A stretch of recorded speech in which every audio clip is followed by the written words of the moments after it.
आज के इस वीडियो में हम चर्चा करेंगे वर्ष 2023-24 के लिए लागू आयकर दरों की। हम विश्लेषण करेंगे कि किस आय वर्ग वाले कर्मचारी के लिए कौन सी टैक्स रिजीम लाभकारी रहेगी, नई अथवा पुरानी।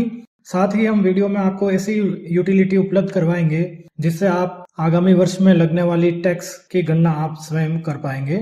चलिए वीडियो शुरू करते हैं। बजट 2023-24 में आयकर स्लैब्स में कुछ परिवर्तन किए गए हैं। यह सभी परिवर्तन नई टैक्स रिजीम में किए गए हैं। पुरानी टैक्स रिजीम में इस बजट में किसी प्रकार का परिवर्तन नहीं किया गया है। आप सभी जानते हैं कि पुरानी टैक्स रिजीम में जहां home loan interest, insurance premium, tuition fees, PPF, GPF आदि कई प्रकार की कटौतियों का लाभ करदाता को मिलता है, वहीं नई टैक्स रिजीम में इस प्रकार की सभी छूट समाप्त कर दी गई है। हालांकि इस बजट में कुछ कटौतियों को नई टैक्स रिजीम में भी जोड़ा गया है। चलिए इन दोनों टैक्स रिजीम के नए स्वरूप को हम समझ लेते हैं। पुरानी टैक्स रिजीम में आयकर की दरें निम्नानुसार हैं। 2,50,000 रुपए की आय तक करदाता को कोई टैक्स देने की आवश्यकता नहीं है। 2,50,000 से 5 लाख तक आयकर की दर 5% रहेगी। 5 से 10 लाख तक 20% और 10 लाख से ऊपर आयकर की दर 30% रहेगी। इस कर पर सेस 4% अतिरिक्त देय हैं। कटौतियां डिडक्शंस निम्नानुसार हैं। स्टैंडर्ड डिडक्शन सेक्शन 16 के अंदर 50,000 रुपये तक सभी के लिए उपलब्ध हैं। Section 24 home loan interest 2 lakh रुपए तक। सेक्शन 10 के अंदर HRA, सेक्शन 80C के अंतर्गत 1,50,000 रुपये तक की कटौतियां सम्मिलित हैं, जिसमें GPF, SI, PLI, home loan premium, PPF आदि। सेक्शन 80 CCD 1B कर्मचारी द्वारा NPS में किया गया अंशदान, इसकी 50,000 रुपये तक की छूट 80C के अतिरिक्त है। वर्तमान में कई कर्मचारी इसका लाभ प्राप्त कर रहे हैं। इसके अतिरिक्त अन्य कटौतियां जिसमें medical insurance premium, home loan interest, ATG के अंतर्गत डोनेशन आदि कई प्रकार की छूट और भी उपलब्ध हैं। इसके अतिरिक्त 12,500 रुपये तक की टैक्स लाइबिलिटी की छूट धारा 87 में प्राप्त है। अर्थात किसी करदाता की टैक्स लाइबिलिटी 12,500 रुपये है तो उसका भुगतान उसको नहीं करना पड़ेगा, उसकी छूट सेक्शन 80C में प्राप्त होगी। चलिए अब न्यू टैक्स रिजीम की स्लैब्स को समझ लेते हैं। इसमें 3 लाख रुपए तक आयकर देय नहीं है। 3 से 6 लाख तक आयकर की दर 5% रहने वाली है।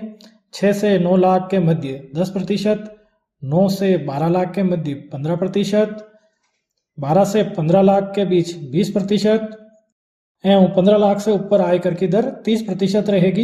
इस पर भी सेस 4% अतिरिक्त देय होगा। अब हम बात करते हैं उन कटौतियों की जो नई टैक्स रिजीम में आयकर गणना से छूट योग्य है।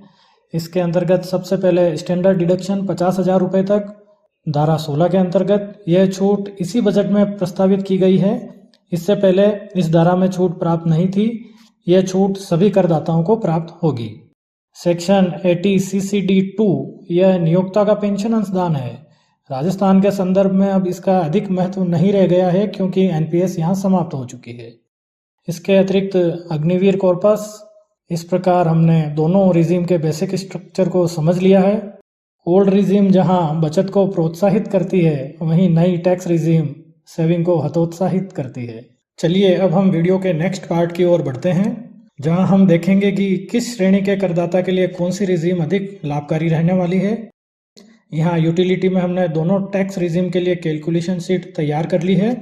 आप वीडियो के डिस्क्रिप्शन बॉक्स में दिए गए लिंक से इस कैलकुलेशन शीट पर पहुंच सकते हैं।